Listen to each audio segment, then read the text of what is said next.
Permettez-moi de transmettre mes félicitations au nouveau Premier ministre, M. Jean-Emmanuel Ouedraogo, avec qui nous avons travaillé ensemble depuis 2022. Donc la maison n'est pas, lui n'est pas étrangère, et avec qui nous avons engrangé pas mal de résultats. Et je pense que dans son nouveau poste, voilà, il va continuer à déballer ses compétences pour l'intérêt général de la nation. À travers lui, je voulais également transmettre mes remerciements et ma reconnaissance à tous les membres du gouvernement. À commencer par féliciter le secrétaire général lui-même, qui a eu une promotion à travers la composition du gouvernement. Donc vous voyez que dans mon gouvernement, il y a beaucoup de promotions. Hein. Merci beaucoup. Voilà. Donc, je voulais que le nouveau Premier ministre et le secrétaire général du gouvernement transmettent ma reconnaissance et mes félicitations à tout le gouvernement. C'était une équipe de choc. On a tous bien travaillé. Chacun a donné le meilleur de lui-même et on a engrangé des résultats. Bon, malheureusement, quand on sème, il faut attendre un temps pour les récoltes. Et toutes les semis ne croissent pas au même rythme. Ça fait qu'actuellement, on ne voit pas toujours les résultats de beaucoup de choses que nous avons mises en terre. Mais, pendant un peu plus de 2 ans, nous avons travaillé en toute confraternité, en toute amitié. Et les conseils des ministres étaient des séances de travail et de convivialité. On ne s'ennuyait pas, on travaillait en toute fraternité. Donc on a passé de bons moments, de telle sorte que chaque ministre avait soif chaque fois que le conseil des ministres se tienne, pour qu'on se retrouve dans notre bonne ambiance.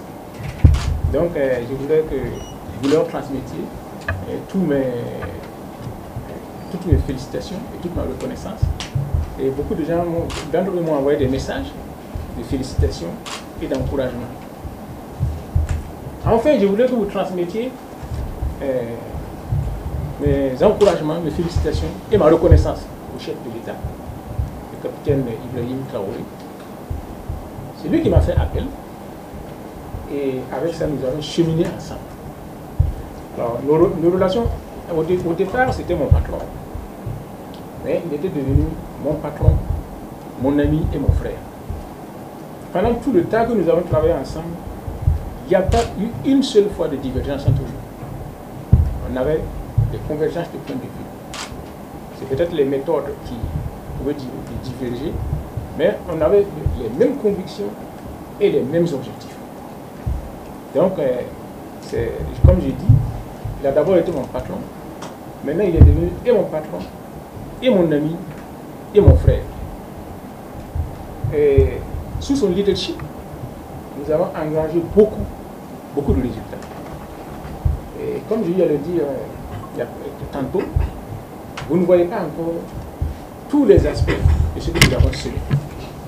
Mais, comme les semis ne tarderont pas à germer. Vous avez assisté dernièrement à l'inauguration de l'usine de tomates à Bobo-Dioulasso.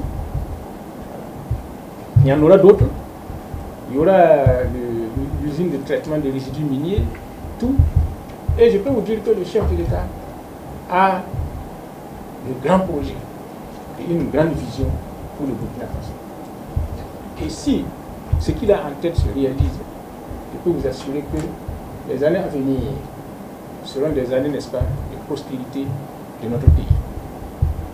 Donc, je vous demande de l'accompagner dans ce sens, afin que nous tous, nous en profitions. Vous savez, bon, au Burkina Faso, nous avons quelques priorités.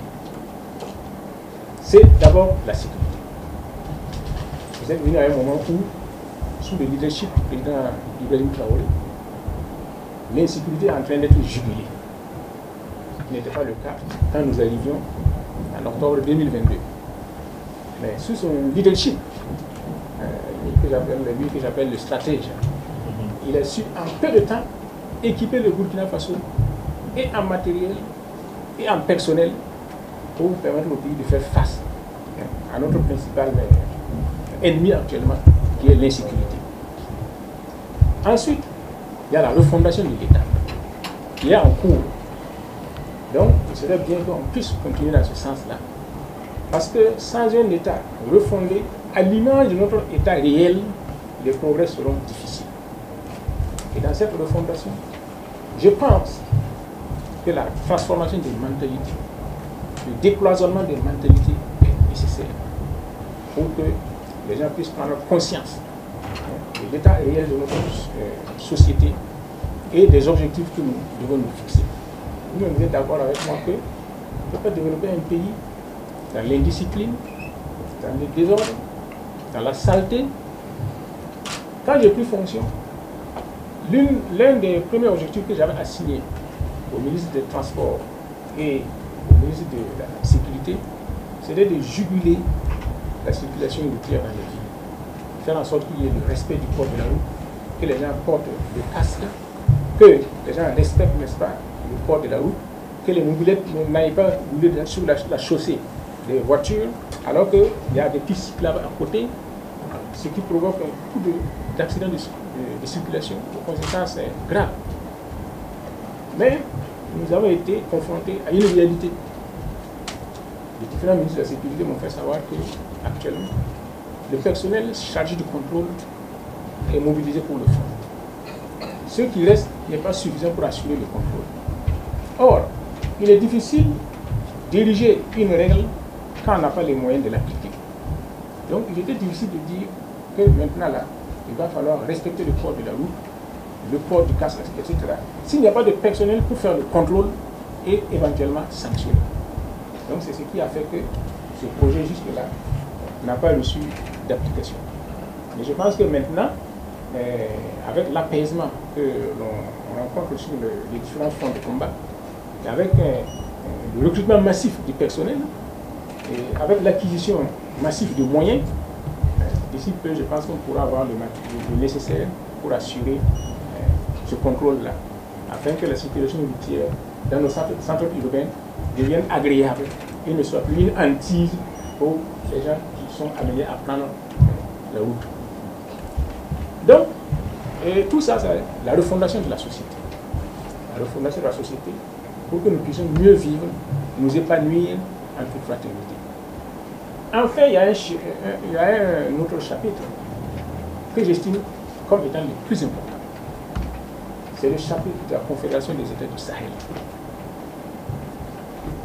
Donc, comme peut-être que vous ne le savez pas, depuis 1986, moi je suis sur ce chapitre-là. Comment faire pour constituer des confédérations en Afrique. Donc, j'ai fait plusieurs écrits là-dessus, etc. Et quand l'occasion s'est présentée, nous nous sommes dit, pourquoi pas? Pourquoi ne pas essayer, même s'il va échouer? Les gens se sont mis à rigoler, tout. Mais je pense qu'aujourd'hui, avec la concrétisation de ce projet, ceux qui rigolaient au départ ont honte d'eux-mêmes. Les masses se sont emparées du projet de telle sorte que c'est elles-mêmes qui poussent les dirigeants maintenant vers la réalisation de la confédération et de la fédération. Pourquoi je parle comme ça? Parce que vous savez que nos pays, chacun pris isolément, est très fragile. Nous parlons de souveraineté. Et nos pays, isolément, ne peuvent pas assurer leur souveraineté face aux forces ennemies que nous avons en face. Sur ce plan, je dois vous dire que tout au long de mes études et de ma vie, j'ai toujours lutté contre l'influence de l'impérialisme dans nos pays. Mais, quand je suis devenu Premier ministre, j'ai compris que je n'avais pas bien saisi l'influence de l'impérialisme dans tout ça, son étendue. Et j'ai vu comment, n'est-ce pas, ces tentacules sont néfastes pour l'évolution de nos pays. C'est pour ça que souvent, dans mes déclarations, je revenais sur ce point-là, pour que les gens en prennent conscience. Mais quand vous n'êtes pas confronté à ces effets, il vous est difficile de comprendre certains messages. Donc, l'influence de l'impérialisme dans l'attardement de nos sociétés est très grande. Et donc, si nous voulons évoluer, il nous faudra arriver à vaincre cela, pour trouver notre voie de développement propre à nous. Or, en tant qu'État isolé, c'est difficile. Et si nous nous mettons ensemble, nous pouvons constituer un bloc fort sur le plan de la population, sur le plan de l'économie, sur le plan militaire, pour pouvoir résister face à toutes les tentatives de l'impérialisme de nous dominer. Vous-même, vous êtes témoin de ce qui s'est passé lors du coup d'État du général Tiani au Niger. S'il n'y a pas eu la solidarité du Mali et du Burkina Faso, les impérialistes n'auraient pas hésité à intervenir pour, quitte à massacrer des populations civiles nigériennes, pour réinstaller au pouvoir leurs agents.